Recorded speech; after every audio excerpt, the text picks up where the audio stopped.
Hello! Welcome to Taryn's Study. I'm Taryn.tyler, and this is one of the many places that I study. Sorry about all the wonky angles, guys. My cell phone is really badly cracked right now, so selfie mode doesn't work, and I'm doing the best I can trying to guess what angle to use. So thanks for bearing with me. This is my camera in selfie mode.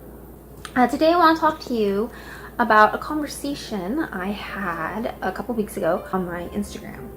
And it started with a poem that I posted.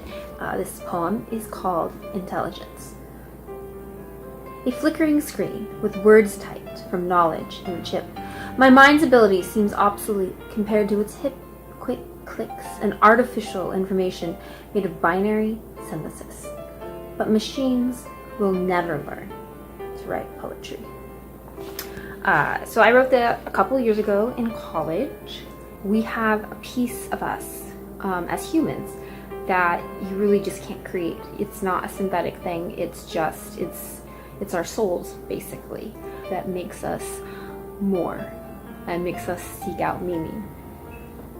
So I've shared this poem with a couple of people over the last couple of years since I wrote it, and I generally come across a very, very similar reaction. And that reaction is, computers do too write poetry, and then people will cite a certain study. I know there was one computer program that they've made that is actually even writing novels, and that is what they do is they program the computer to read a whole bunch of novels of a certain kind, and then they want it to recreate that. And they do the same thing with poetry. So a lot of people will experiment with that.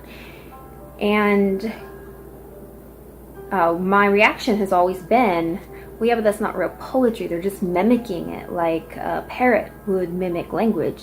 The computer has no idea what it's doing. It has no idea what it's saying. It's prescribing no meaning to that. And I still hold to that assessment of the situation, but at the same time I think there's a little more going on. So last time I posted this, I had that same reaction where someone posted an article where that was talking about an instance of someone having programmed a computer to write poetry. And I started to argue back with the same arguments that I always use. But then they posted something that kind of startled me. They posted like an example of the poetry, and it kind of halted me in my tracks, and I'm gonna read to you this poem really quick. I have never been a great city, spinning and shout, the sound of the road washed away. The mountain passes through, the streets are gone, the silence is raining. It sits still in silence, glint its own. So that's actually not a bad poem. I connect more to this poem than a lot of poetry that I see floating around, written by real people. I wrote an essay in college as well that was my attempt to define art. And I defined it as the scream of humanity. Art is us trying to reach out. It's our souls essentially screaming forward out into the world, trying to be seen, trying to be heard, trying to reach others. One of my favorite C.S. Lewis quotes is, "We read to know that we are not alone." And I think really the same thing goes for seeing a painting or watching a movie, is we want to know that these deep, private experiences that we have, that we don't really share with all the people in our lives every day, other people feel those things. And just knowing that is when you read a book and you're just like, I felt that, and I'm seeing another character who was written 100 years ago feeling that I thought I was the only person who ever felt. And it's just this really freeing experience in which you just feel connected and validated and less alone. But if a computer wrote a piece of art, you don't really feel that. You don't have that connection. So can it really be art? But obviously, when I read this poem, I was experiencing some feelings. And when the person who posted it for me to see, when he read it, he was feeling all these emotions. And it was like, so both of us reading it together, we connected together. If you study the progression of any art medium, there's always been a lot of the technological advancements over the ages that really changes the direction of the art. When the camera was first invented, painters thought they were going to be out of a job. They thought there's no reason any of us need to paint anymore, because here we have this machine that does it for us. And two really fascinating and beautiful things happened from the invention of the camera. The first thing is that painting stopped being so naturalistic. People stopped trying to copy exactly what they saw, and instead they started to paint what they felt. That's when the Impressionist era was born, which segued into like abstract art, data art, and lots of other kinds of art that had nothing to do with trying to look naturalistic, which is just another beautiful way to look at the world and share the world with each other and connect with each other. But on the other side of the spectrum, the art of photography was born. Because no one looks at a photograph and says, a camera took that picture. Everyone recognizes that an artist, a photographer, chose that thing to take a picture of. They chose that form of lighting. They chose that angle. And then they selected that photo out of all the ones that were developed to share with other people. And that is art. That is when you're sharing an experience and a perspective and a feeling or an idea with the rest of the world.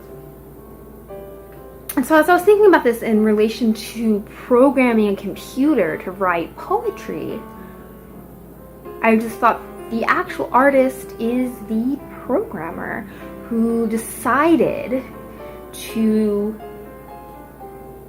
get a computer, program what poetry meant into that computer, and then generate poems from it. The rules were dictated by the programmer. The computer never sat down and said, now I'm going to write this poem. The computer never felt something. The computer never had an idea. And then after all these poems were generated, the artist chose certain ones to showcase and to present to the world. And that was the act of finding meaning. And that was the actual act of art. And when we read them and we're able to see meaning in them and find meaning in them, it's because we are connecting with that artist when they chose which poems to showcase. And it's actually very exciting to think about where this idea might take poetry in the future, because is poetry written organically going to change a lot because of this, or is there going to be a whole nother kind of poetry out there that is generated by computers and it just comes out differently? I think that it is wonderful to see different beautiful ways in which we can create art, because really there are no limitations, and we are beautiful creatures as humans, and that is why we continue to create art. So definitely let me know in the comments what you think. Can computers write poetry? Is the computer the artist? Is the programmer the artist? Are we as the readers the artists? What is art to you? So many things to discuss. And if you want to see the original conversation between me and the person who drew my attention to this question, definitely follow me on Instagram, taryn_tyler_author, and definitely check out the article itself. Lots of exciting things to see there. Thank you so much for watching. Love you all. Bye-bye. I'm gonna see what angle I need to do to get this to work. But I really have no idea. I'm guessing like this, right? this. I'll be keeping this like on my forehead. I'm so gonna be blind, but it looks like we're still rolling. Am I blind now?